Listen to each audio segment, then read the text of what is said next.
Hi, everyone, and welcome back to the Tools for Perseverance. This is Dr. Jessica Wright, and today we are talking about the third of our three-part series on staying connected while working remotely. And I'm really excited to talk today about the personal things that we can be doing, the human things that we can be doing. You'll remember in part 2 of 3, we talked about the digital tools that enable us to feel connected and to have all of that.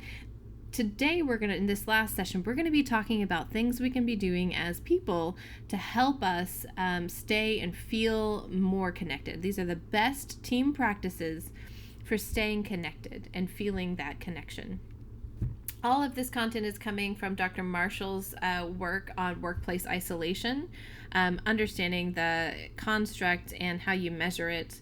And so essentially, this is how to avoid workplace isolation. So there are two major components of virtual workplace isolation. So there's the social isolation, the fact that you are individually, away from other people, being physically other people. And then there's the organizational isolation, being disconnected from the organization itself. So let's talk through a little bit this organizational isolation is really a distance from your colleagues and from the company itself. The way that this gets overcome, this organizational isolation, is really through regular, sustained, and a mix of formal and informal communication. So the company likely will send out formal communication on a regular basis when a large portion of its staff is working remotely. However, there is a fatigue to this. So when the organization sends out regular formalized content, especially when it comes from leadership, individuals within the organization eventually begin to feel disconnected from it because it's all so formal, and it's also streamlined, and it's also very carefully crafted.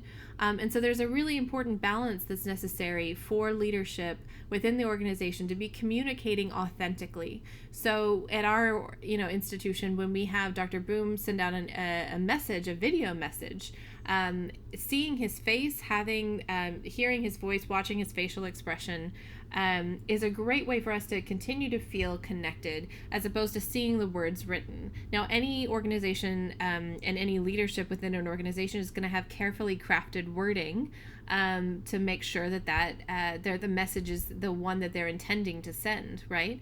Communication is a two-way street. It's the messenger and the receiver.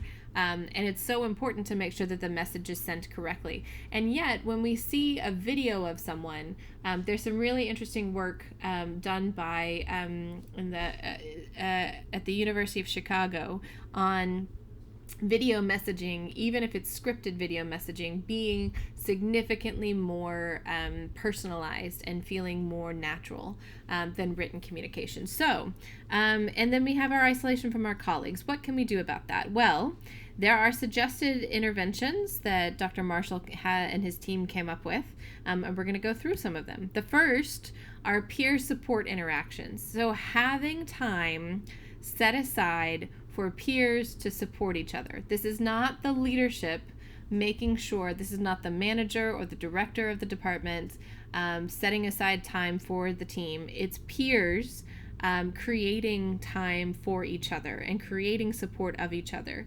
And so we have a lot of great methods. During our regular days and times, we use Bravo to say thank you for different things. And I think it's even more important that we use the Bravo platform to regularly recognize our colleagues and make sure we're supporting each other. And then having those interactions where we're cheering each other on and being even more deliberate about that is going to be even more important now. Okay, so occasional company outdoor meetings. As we know, obviously this picture was taken a while ago. These women are not wearing masks. We're in the middle of July. It's very hot outside. Outdoor gatherings are uncomfortable right now. But in the coming months, there will be fall again. It will get cool again. And having regular face-to-face, socially distanced, masked interactions with people makes such a difference to see someone in person as opposed to on the computer screen.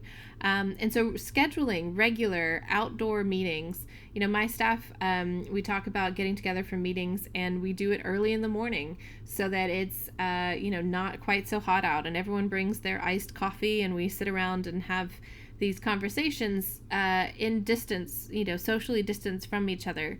And, we have to make decisions about when to do that and when to put that on pause based on, what's going on with the virus. But as often as possible, creating this opportunity for occasional company outdoor meetings is going to be very valuable. So, video chat activities. Now, you may be at the point where you have grown fatigued of video chats in general.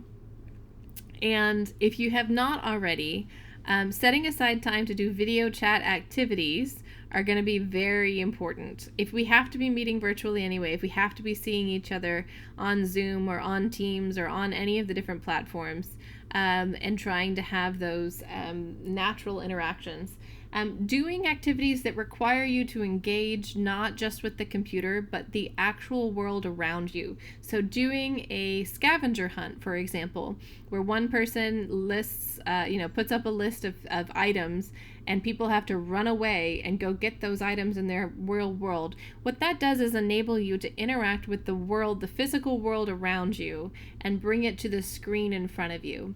And so anytime that you have the chance to get something from the world around you and bring it to the screen, it helps to integrate it and make that social connection feel stronger, and feel like you're part of it. And then it's also good to laugh. Anything you can do to help create laughter is going to be very helpful for social connection. Okay, daily social contact. Even if your team doesn't formally meet, maybe you get together on Teams and you chat, the Microsoft Teams platform. Maybe you have a particular time where you do something where you're having that daily social contact, and maybe it's not with everyone on the team, and maybe you don't talk to everyone on the team every day, but you should be talking to at least one person on your team every day. Even a 24-hour period without talking to someone that you're working with is going to create significant increase in feelings of isolation. So anyone else who is a health promotion behavioral science nerd knows the health belief model, and so one of the things that we found was within within working remotely, social isolation, the perceived barriers to improving connection, staying connected. There's a variety of barriers, all of which can be overcome through deliberate actions, the interventions that we just went through. And so I highly encourage you to do some research on the health belief model and to make sure that you and your team are doing what you have to do. So here's some suggested interventions that we just went through. The peer support interaction, having occasional company outdoor meetings, video chats, daily social contact, and then looking at the model for perceived barriers. So what is your favorite way? How is your team helping you stay connected? And what are your favorite ways to stay connected? What works and what doesn't work? I'd love to hear from you guys. If you want to email me at academicrequests@houstonmethodist.org, I'd love to hear what you have to say. All right, this is the end of our 3-part series on staying connected. We look forward to seeing you again in our next series. Have a good day.